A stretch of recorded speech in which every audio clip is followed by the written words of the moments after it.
Hey, welcome back to the Contagious Victory Show. Listeners, I am so excited to introduce you to our guest, Lauren Spangler. She is a creativity coach, a artist and creative, and I'm so excited to learn more about her today. And I know you're going to get a lot out of this conversation. Lauren, welcome to the show. Thank you so much, Tori. It's a delight to be here with you. I'm really glad and excited for this conversation. Yes, and I have been exploring all the awesome creativity that you share online from reels to podcast interviews like this one and your artwork too of beautiful like drawings and paintings, digital art. Am I saying that correctly? Is that what Thank you call you. it? Yeah, Yeah. thank you so much. I like to work digital. I also like to do watercolor. I like to draw, work with pastels. Yeah, all sorts of stuff. Thank you so much. And it's just beautiful and it has such a positive and cheerful vibe that comes off the page. So I've just enjoyed watching all of the creation videos and stuff that you've shared. And I'm looking forward to hearing more about your creativity journey. I want you to start from the very beginning. So how did you get started as a creative and what did that look like growing up? I always wanted to be drawing and making music. That's what I was doing in any down moment as a kid. That or hanging out with my family. I was lucky to have amazing parents and a wonderful sister, and we spent a lot of family time growing up. And so when I was a kid, there were two things I always wanted to be. I wanted to be an artist, and I wanted to be a mom. And so through school and through college, I studied music, and then after college, studied a little bit of visual arts as well. And I actually worked as a professional musician after college for a little while, and after about a year or so, I realized that the lifestyle of a professional musician at that place and time was really different than the sort of peaceful, connected family life that I had sort of envisioned for myself, and that for a long time was something I really wrestled with and was trying to reconcile, like, how do I be an artist and how do I be a mom? And it took me a good decade or so to figure out how those two things could live in peace together. And where I could have this like creative drawing, making music, painting type of lifestyle, and also have the financial stability and the peaceful home and the other side of it as well. So yeah, it's been a long road to figure out how to balance all of that. But here I am now, and I get to create, I get to paint, I get to make music, I get to coach. I'm a strategist. I get to be a mom. I get to do all the mom things. I feel like I get to wear all the hats that I want to wear, which is just incredible. I'm really grateful to get to do all of it.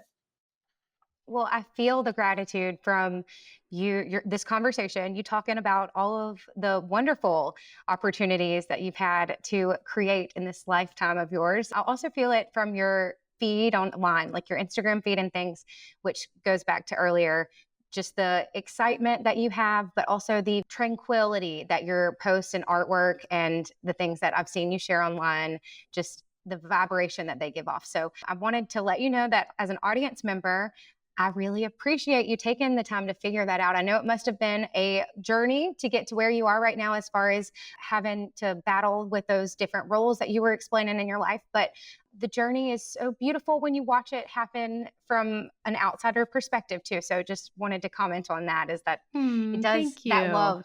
that love for creation comes through. You're welcome. That Well, I means a lot. want That's the piece I'm hoping is contagious because I think we have all these preconceived notions of like what it has to be like if you want to be an artist. And so, if that's coming through, then that makes my day because that's what I'm hoping to help show people and help teach people. Absolutely, it is. And I want to talk a little bit about your music background, just a little bit, because I see the piano behind you, and Yeah. I heard, you talk about being a musician, musical artist. I feel like there's so many versions of artists, and things like that. So I want to be specific. Now, tell me a little bit about the music part. Do you play piano? It looks like. What else? Tell me all about that. Yeah. I play piano, I sing, I was a singer-songwriter for a while, and I studied music theory and composition in college. So I trained classically, studied opera, studied classical music, and but my heart is really in the singer-songwriter world. So for a while, I was recording and performing music of my own, which was a roller coaster, and I absolutely loved it. And these days, I sing a lot more lullabies and nursery rhymes. not not on stage singing my own music very much anymore. Although I do write and record some here in my little studio, And yeah, it's been a big part of my life forever and something that's really important to me. Oh, that's amazing. I love hearing that. You are very, how do I put this? More than I thought. Like, I know that you said you were a musician and stuff, but like to say like opera and then to write music too, that is a true musician and an artist, like in so many ways. Thank you. So Thank that's you. that's really inspiring to hear, to know that there's many facets of your artistic career and Yeah. also life. It is so inspiring again to me, that to be like, oh, that's so awesome that she can not only play, but she allows the creativity to flow through her in so many different ways. Well, Well, thanks. For a you're long time, I thought it welcome. was a bad thing. For a long time, I felt like I needed to pick one. Like, what's on my name tag? What am I saying? Am I going to be a musician? Am I going to be a painter? Am I going to be a composer? Like, what am I going to do? And it's I you know that's another piece where I feel like there's more and more room now for people to be multi-passionate and to sort of lean into all the different things they care about. So yeah, there's a lot of room. Even though right now I don't do music professionally, I still consider myself a musician because I'm writing it and practicing it and making it every day. And so yeah, anyway, there's Well, a little I know. philosophical rabbit hole we could go Yeah. down on No. identity. Yeah, no, I mean, I think that's so good, and if you bringing that up is a good thing too, because we recently talked about how on the show we talked about how my husband got my art degree framed, and for a really long time I was like, no, that's just a piece of paper, like it's fine. But it does Yeah. make a difference when you realize, hey, this part of myself is still a part of this story, even if it's not something that is at the forefront right now. This is who I am. So I Yeah. love that. And I can only imagine just how wonderful it is to have a mom that will sing lullabies, and like that's so beautiful of a life that you've created for your kids, even to have that part of yourself still shine through in those intimate moments when you're with them at, singing lullabies at night and things like that. One thing I love about the show, but I'm still kind of getting used to, is like just these moments of brave recognition where it's like, oh, I see you. Like, that's awesome. And like, kudos. So I guess I should just leave it at that is a good victory.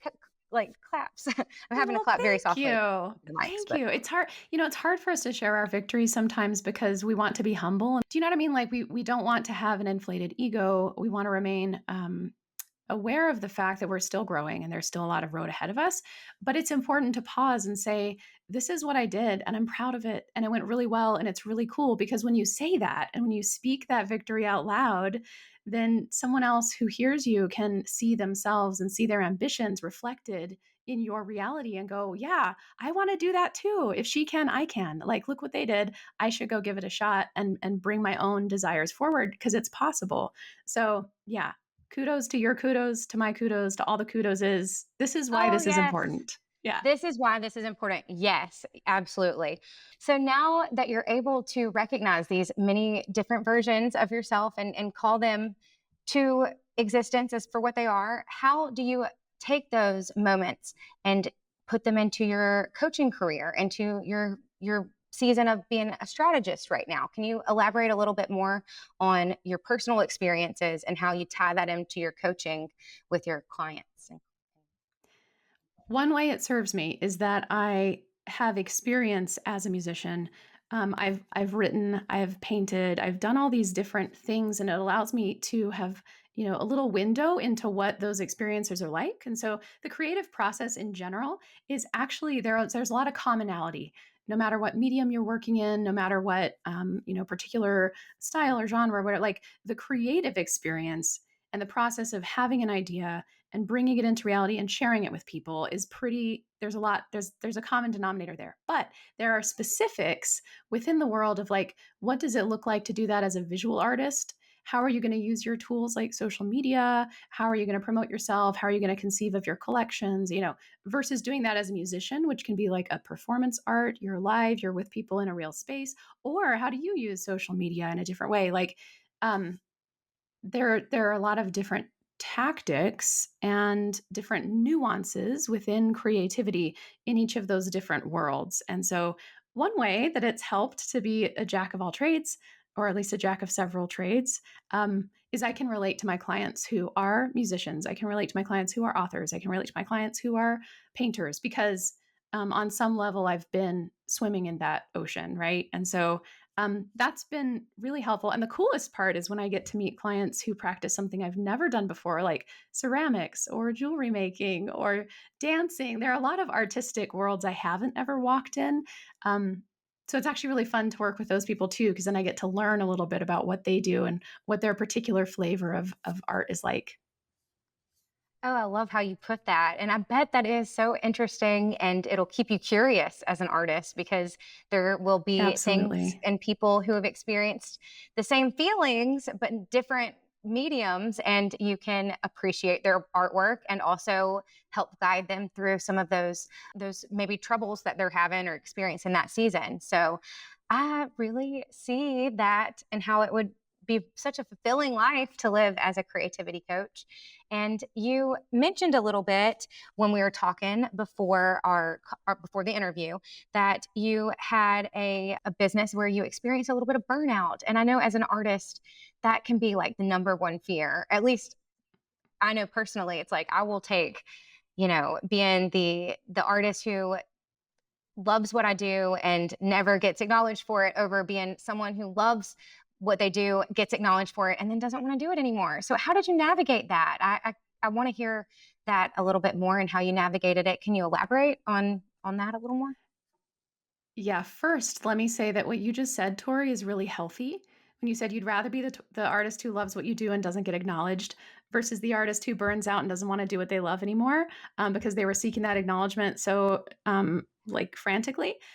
That's a beautiful mindset. So just like pat yourself on the back because sometimes it takes a lot of work for artists to get to that place.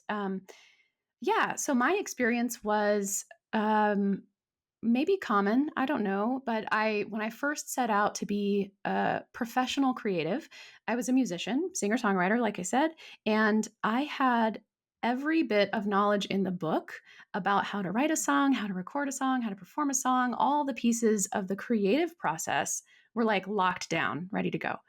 But I had zero knowledge of how to run a creative business, how to think like an entrepreneur, how to position myself in a market, how to engage with the rapid fire rejection that happens when you step out of school and into the real world. I was totally underprepared, unprepared, 0% prepared for that experience. And what happened was I developed this really toxic relationship with my creativity because I was suddenly in this environment where I didn't know how to swim. I wound up sinking emotionally, creatively, creative health wise, because of the strains and pressures that operating as a professional creative put on my creative process. Does that make sense? And so Oh my yeah. business went belly up, financially, just like completely tanked because I had no idea how to be savvy in a business at that point. Um, and when that happened, that was just such an enormous blow to my creative, to my inner artist, because I took that financial failure and I took it as a creative failure. And I thought, okay, wow, I thought what I was making was good. I thought people liked it. I guess I was wrong. I thought this was what I was meant to do, but like obviously it's not because I crashed and burned. And it sort of triggered this gigantic burnout because I lost the connection to what really drew me to being creative in the first place. And I lost the faith and the trust that what I was doing was helpful and purposeful. Um, and so for me, that looked like, I did a 180 turn, moved back to my hometown, got a job in corporate, totally changed my entire lifestyle and thought like, okay, I guess this music thing isn't going to happen. I guess the art stuff in general, like all that creative living, maybe it's not meant for me. Maybe this isn't how I'm going to actually support myself.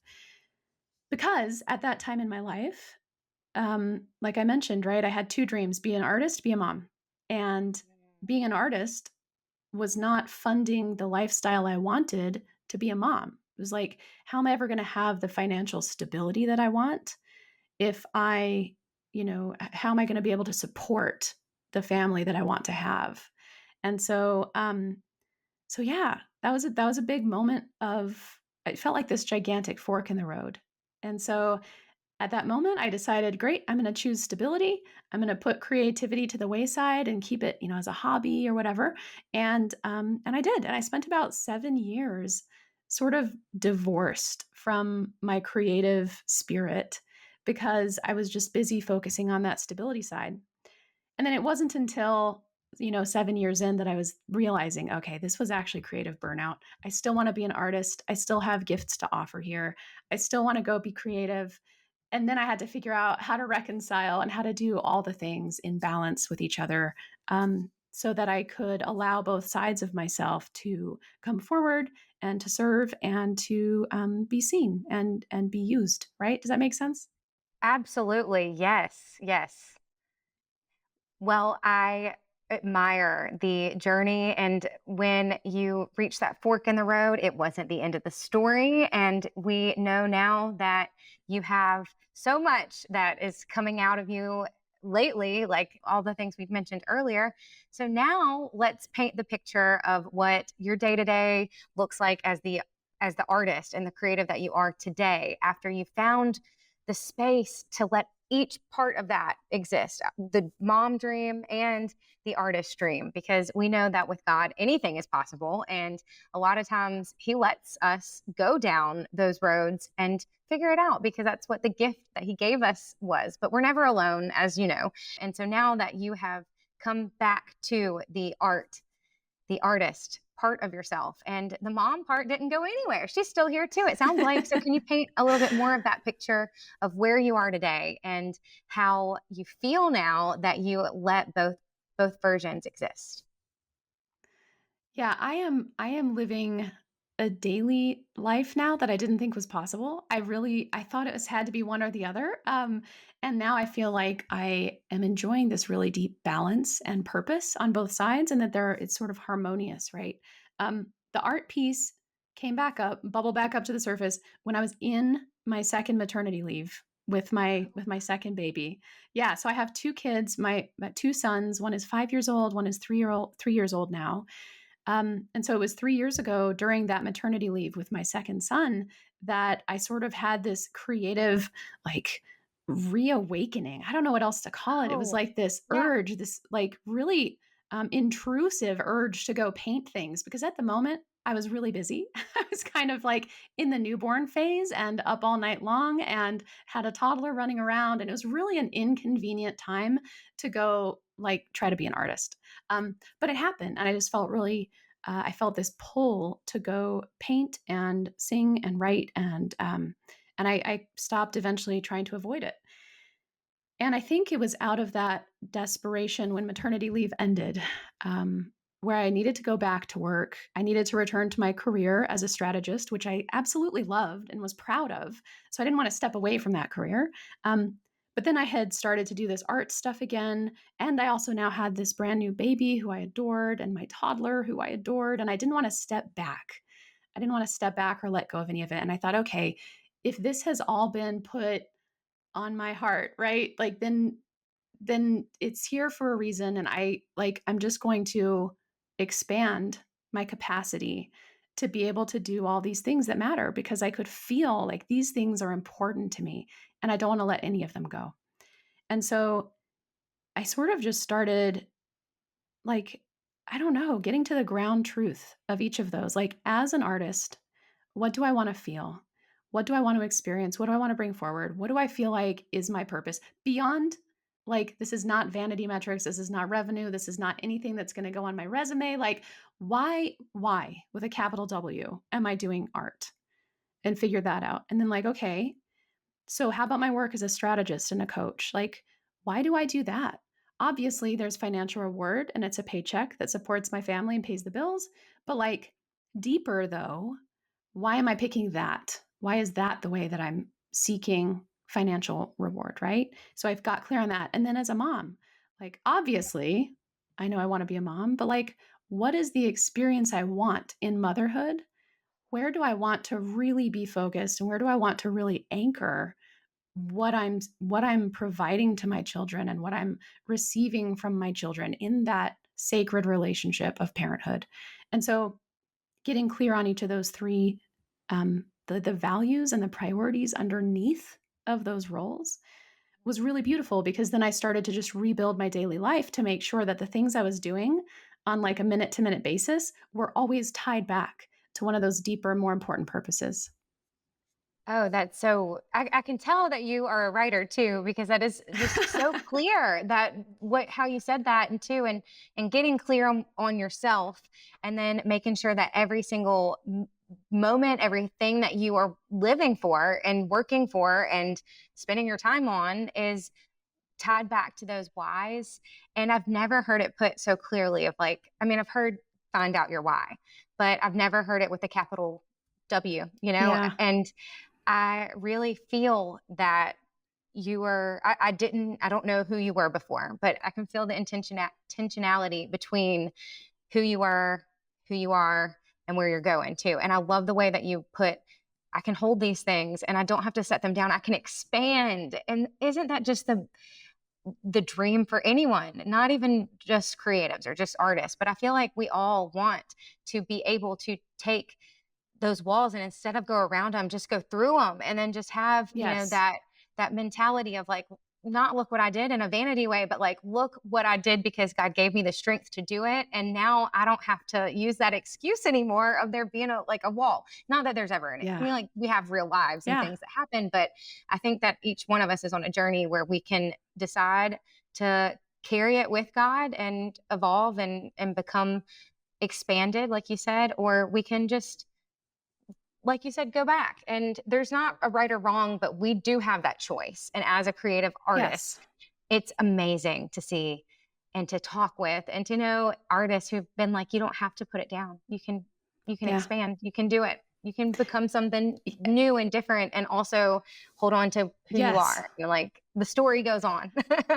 It's So true. yes, it Absolutely. is. Absolutely. And that reinvention of ourselves and of our story and of our connection to our bigger purpose, like that you can rewrite that at any moment. Like you can metamorphosize how you're thinking about yourself in your life without changing all that much about your life. Like if you look at my calendar today and you look at the time that I have blocked out for coaching and the time I have blocked out for art and the family time I built in, like the actual time blocking looks pretty similar to how it did when I was feeling frantic and overwhelmed. And um, it's like there's a different energy.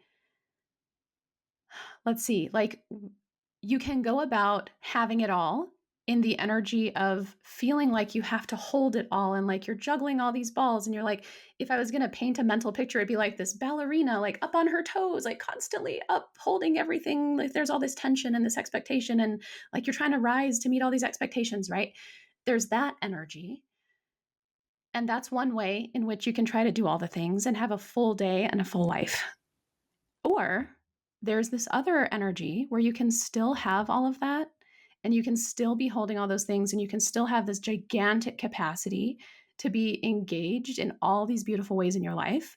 But you can instead be just like grounded and just releasing into this knowing of like, you know what? There's a bigger purpose. I'm connected to all of this gigantic, beautiful, beyond me, ahead of me, behind me. Like um, there's this beautiful larger purpose that I am living out all the time. And it calls me to do all of these different things and it supports me in doing all of these different things. And that place is totally different energetically. You know, it's a much more grounded, a much more centered, present, mindful way of still being, still holding all of that, but without the tension and without the pressure. Like you have to do it all. It's like instead you can just simply be in it. Does that make sense? It does, and the whole time I was thinking too, because I even felt it as you were describing it. You can do it and breathe at the same time. Like, isn't that Yes. astounding? Yes. Sometimes we're holding it and we don't breathe, and I'm talking to myself. But Yeah, oh I yeah, me know, too. There's yeah. still days where I'm the ballerina and I realize, okay, I'm holding my breath, I'm up on my toes. Like I just need to take a beat. And like for me, it sounds really cheesy, Tori, but I start with gratitude. It's like if I'm in that moment where I feel tense and I feel like I'm having to hold everything up, I just go, wow, look at all this stuff. Look at all of this that I get to experience. And look at all of these gifts that I'm getting to use. And like, yeah, my calendar might be really full today. Look at all this life I get to live. You know, how nice it is not to be devoid of that, right? It is so nice. I was going to add the part that you mentioned about having a schedule that looks very similar to the life before, only now you're grounded and you're breathing and you're thankful and you're filled with gratitude and you can see a little bit clearer, it sounds like. And I promise you, Lauren, I had that thought this morning of this is the first time I've ever batched interviews today.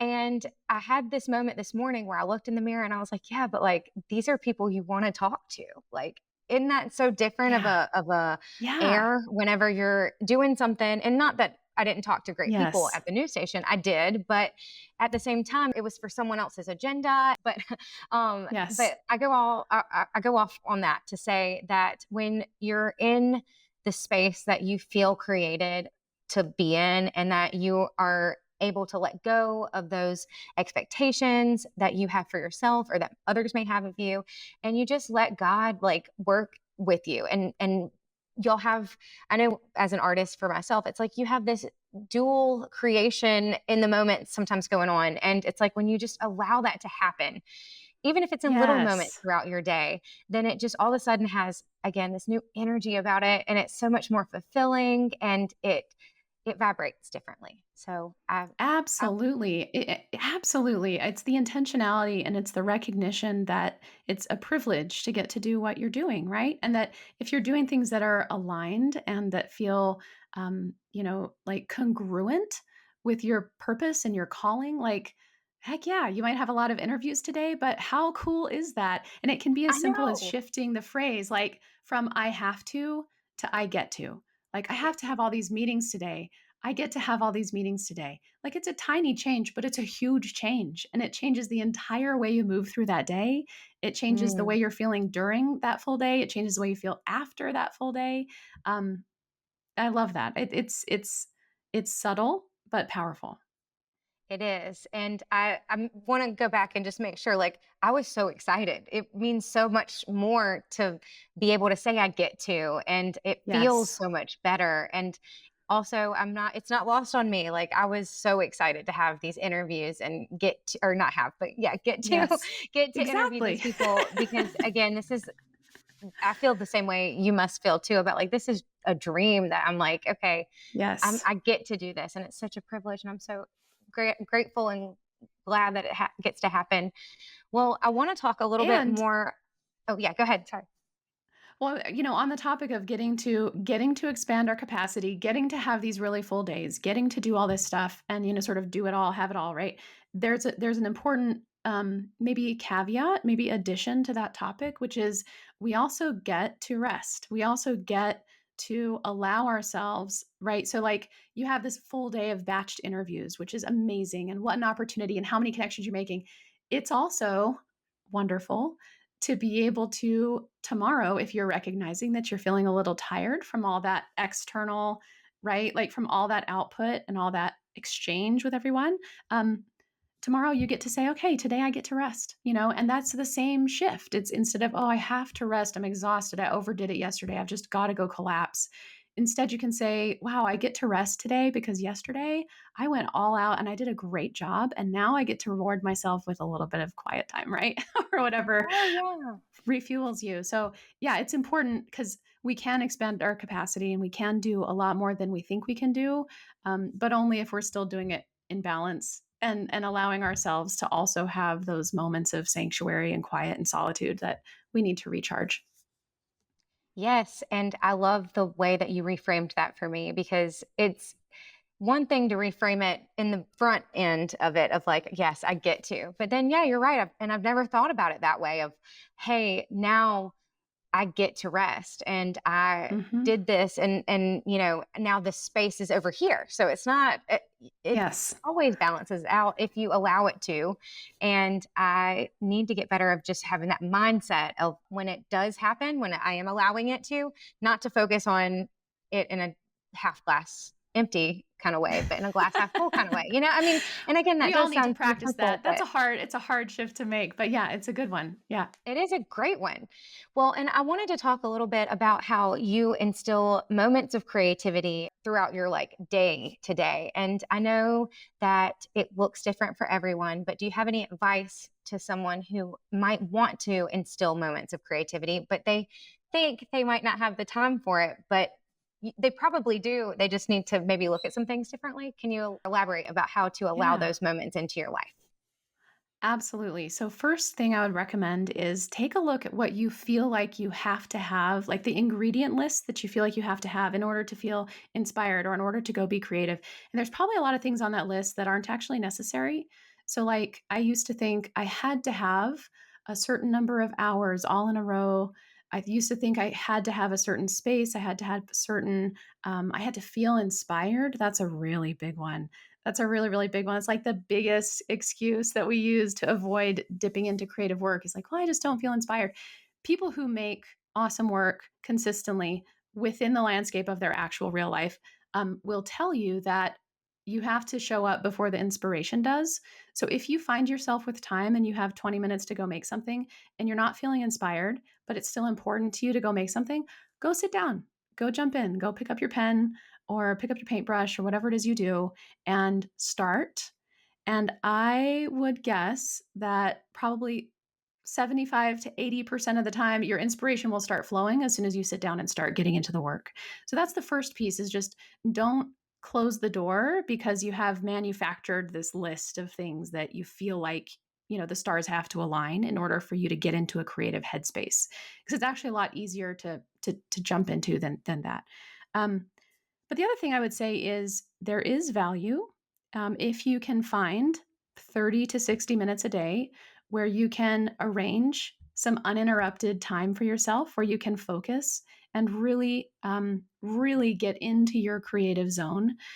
Um, that's spectacular because, with an hour a day, the amount you can actually cover and the amount of headway you can achieve on your creative projects is dramatic. Like that really stacks up, and you'll be surprised how quickly you are finishing the book or how quickly you are done painting the collection and ready to put it in gallery, like whatever it is.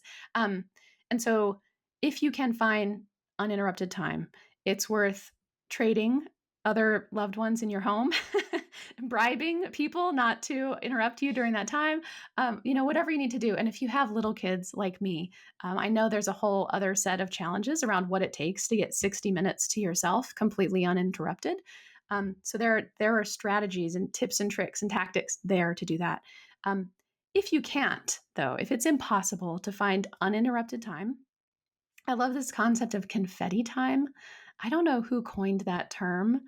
I really should look it up. Someone brilliant called it confetti time.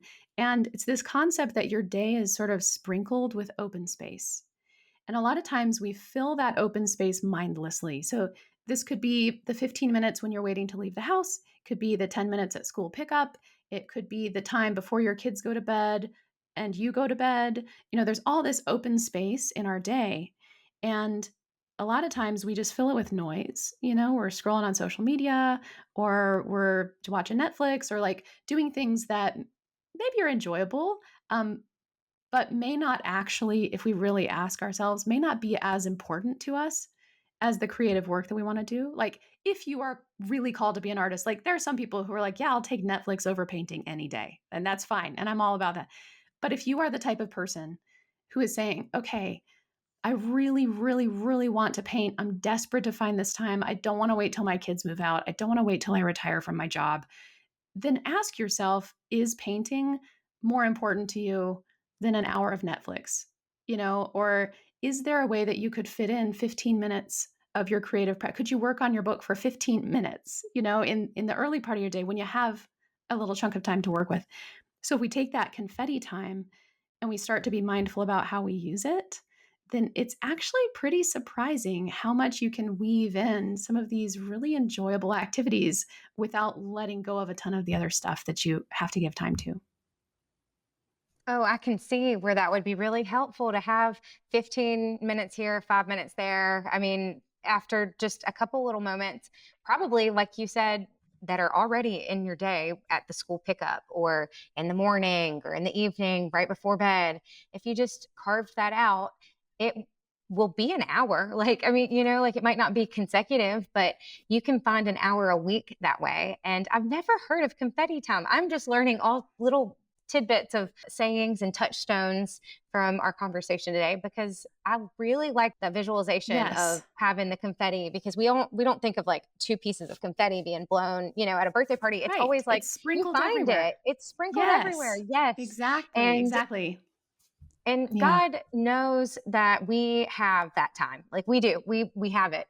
And sometimes it might be making sacrifices, like saying, I'm not going to watch Jeopardy tonight. I'm just not going to do it or whatever. Yeah.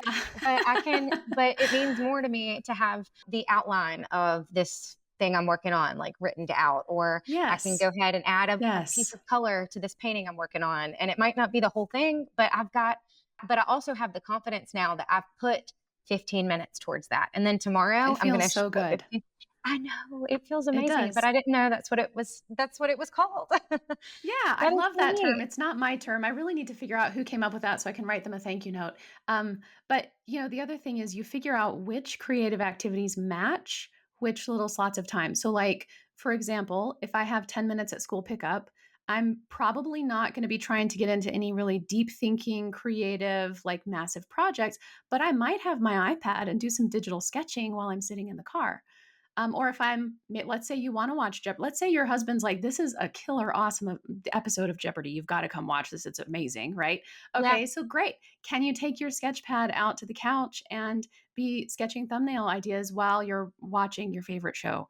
Or, like how can you be creative about the way you actually fit your creative activities into the little confetti time pieces that you have? And, I will be honest, the confetti time strategy is not going to be fully satisfying if you never allow yourself space to get into the deep focus, because I think there's a lot of value in that too.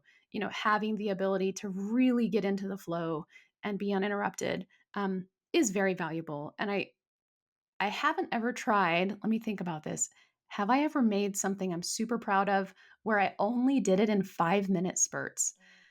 I want to say no. I want to say I just need a little bit of deep focus now and then.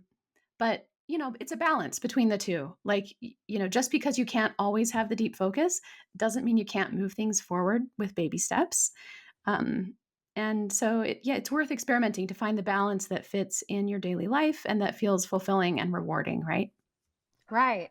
And I think it's a great way to get started on building those moments of deep focus in your life. And if you can, it's kind of like working out, right? Like where if you can, show up for a little bit of time or even just drive to the gym or whatever, then at least Absolutely. tomorrow you can look back and say, oh, well, I've done a little bit here. So now I remember how good that felt. And I'm going to go and carve out 20 minutes instead of 15 today. And so you kind of build that momentum up to something that looks a little bit different, but also it doesn't happen in like an overnight change where all of a sudden, you've got 3 hours and you're painting a picture, but you can say, I can do that in a little bit of time, but today I'm going to start with 15 minutes and figure out Absolutely. what I'm going to be painting or whatever today. And the reason I said painting is because I do want to segue into talking about now your physical painting art and how adorable it is. And I wish I don't have any kids, but I wish I did because I was like thinking of all the different room ideas that I could even just center around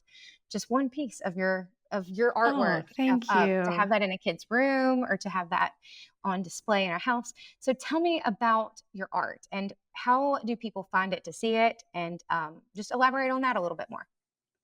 Well, right now, and for the last few years, I have absolutely been obsessed with painting parents and baby animals, like mama and baby animals. That all started in maternity leave. And it really came out of this desire to capture these tender moments that I didn't want to forget. Because with my first son, it felt like the newborn days were just never ending because we were up all night long. We had a challenging delivery. He was in the NICU for a while. It was just like, it was really, really disorienting. And I felt like, oh my gosh, this time is never going to be over. I'm never going to sleep again. Right. And then all of a sudden I turned around and he was 2 years old and he wasn't a baby anymore. And so when I had my second baby, in that maternity leave, there was this awareness like, okay, yes, I'm tired. Yes, the house is a complete disaster and there's spit up on every piece of clothing that I own. However, this is a sacred time and it's a gift. And the fact that he's this tiny, precious little itty bitty baby in my arms is just going to last a blink. And then it's going to be gone. And I don't want to just remember the spit up and the sleepless nights. I really want to remember these moments of bonding and play and sweetness and the things that can kind of get run over by the exhaustion of new parenthood.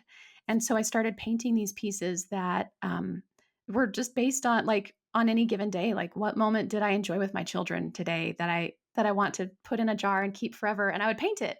And now when I look back at those paintings, they serve that purpose and they give me that feeling that I have at the time or that I had at the time. And they're really probably my most treasured work for me personally, just because of what they carry.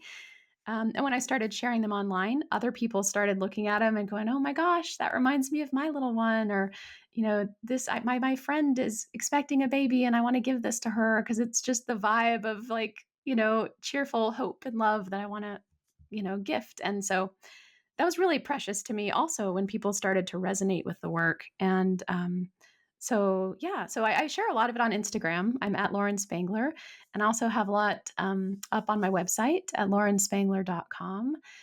And it's a blast. Every once in a while, I even do a commission. I just finished a commission for some friends who are expecting. And so I made them a piece with their own little animal family and their favorite animal. But yeah, it's been a real delight to build that collection. It is so beautiful and so sweet. And I can see the moments now. I didn't realize they were based on real moments, but I can see how they would be because they're just so tender and lovely. I can't say Thank anything you. else just because they are. They are so lovely. And Thank you. do you want to, I guess, make more of those? Is that something you feel like for the future? Like, is that where you're going with your artistic journey?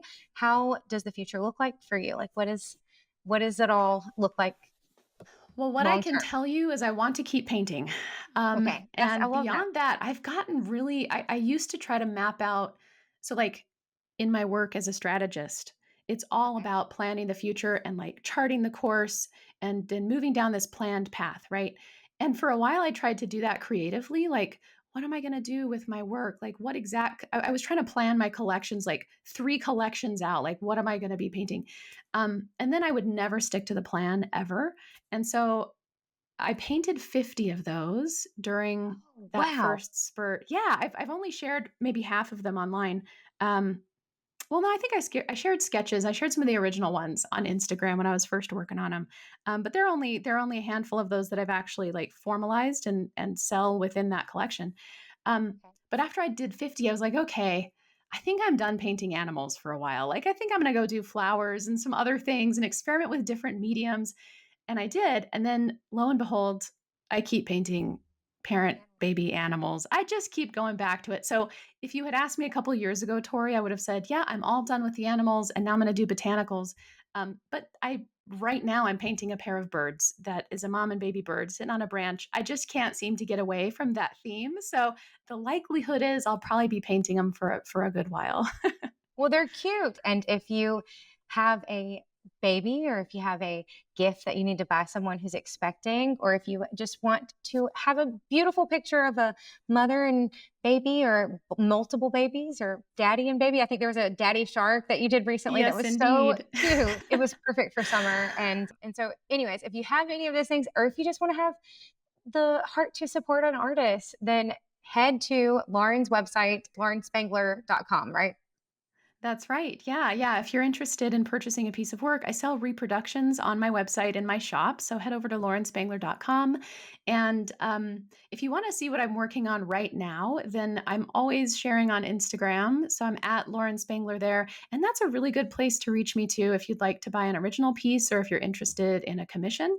Um, and then if you're listening to this episode and the creativity coaching piece is really sticking out to you, and you want to take a pulse on your own sort of creative balance and well-being, I've put together a 10-minute questionnaire. So it's a self-assessment that you can take. And when you run through it, it tells you sort of where you might be really balanced right now in your art life and your art work life, family balance. And then maybe some places where you could fine tune to feel more fulfillment and enjoyment over time. I call it my spark or sputter test, and it's completely free. You don't even need an email to download it. It's just on my website for free. It's at laurenspangler.com/spark. If you head over there and take it, then I hope it helps you.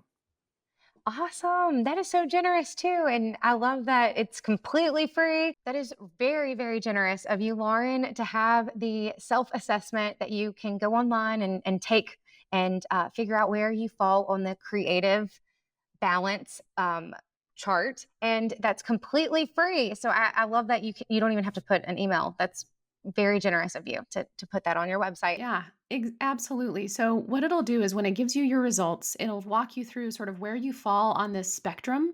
And based on where you fall, it'll tell you kind of the support that would be most useful to you right then.